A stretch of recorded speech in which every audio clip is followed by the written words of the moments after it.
నితిషా కౌల్ ప్రముఖ విద్యావేత్త, రచయిత్రి మరియు రాజకీయ విశ్లేషకురాలు.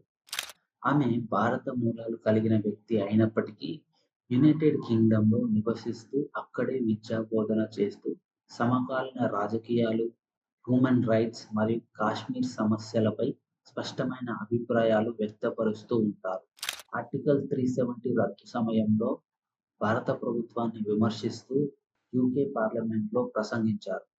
ఆమె వ్యాఖ్యలు కొన్నిసార్లు భారతదేశంపై విమర్శనాత్మకంగా ఉండటంతో, దేశంలోని కొన్ని వర్గాలు ఆమెను భారత వ్యతిరేకి అని విమర్శించాయి. డాక్టర్ నితిషా కౌల్ పుట్టింది భారత్‌లో అయినా పూర్తి వివరాలు ఏమీ లేదు.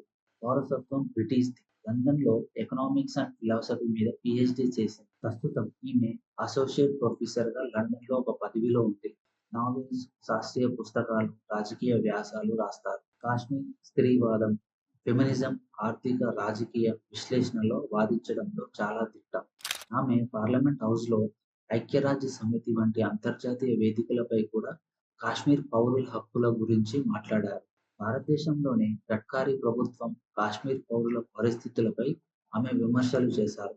ఆమె మైనారిటీస్, డెమోక్రసీ అండ్ డిసెంట్ అనే అంశాలపై చాలా వ్యాసాలు రాశారు. నితిషా కౌల్ మత స్వేచ్ఛ, మహిళల హక్కులు, రాజకీయ విమర్శలు వంటి అంశాల్లో ధైర్యంగా మాట్లాడే చైతన్యవంతురాలిగా గుర్తిస్తారు. ప్రస్తుతం డాక్టర్ నితిషా కౌల్ భారత ప్రభుత్వం చేపట్టిన విచారణ ఏమీ లేదు. అయితే ఆమెకు సంబంధించిన ఒక ముఖ్యమైన పరిణామం ఇటీవల చోటు చేసుకుంది. భారత ప్రభుత్వం ఆమె ఓసీఐ హోదాను రద్దు చేసింది. 2025 మే 18న డాక్టర్ నితిషా కౌల్ తన సోషల్ మీడియా ఖాతా ద్వారా భారత ప్రభుత్వం తన overseas citizen of India OCI హోదాను రద్దు చేస్తున్నట్లు వెల్లడించారు. ఆమె పంచుకున్న అధికారిక నోటీస్ ప్రకారం ఆమెపై భారతదేశానికి వ్యతిరేకమైన కార్యకలాపాలు, దురుద్దేశంతో ప్రేరితమైన వ్యాఖ్యలు మరియు భారత సార్వభౌమత్వం, ప్రజాస్వామ్య సంస్థలను లక్ష్యంగా చేసుకున్న ప్రసంగాలు, రచనలు వంటి ఆరోపణలు ఉన్నాయి. ఈ నిర్ణయాన్ని ఆమె దురుద్దేశపూరితమైన, క్రూరమైన చర్యగా అభివర్ణించారు. తన పరిశోధనలు మరియు విమర్శలు భారత ప్రభుత్వానికి నచ్చకపోవడం వల్లే ఈ చర్య తీసుకున్నారని ఆమె అభిప్రాయపడ్డారు. 2024 ఫిబ్రవరిలో కర్ణాటక ప్రభుత్వ ఆహ్వానంతో బెంగుళూరులోని ఒక సదస్సుకు హాజరయ్యేందుకు వచ్చినప్పుడు ఆమెను భారతదేశంలోనికి రానీయకుండా తిరిగి పంపించారు.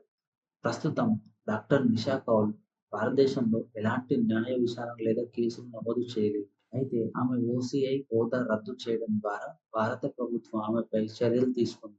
ఈ పరిణామం భారతీయ మూలాలున్న విదేశీ పౌరులపై భారత ప్రభుత్వ విధానాలపై చర్చకు దారితీసింది.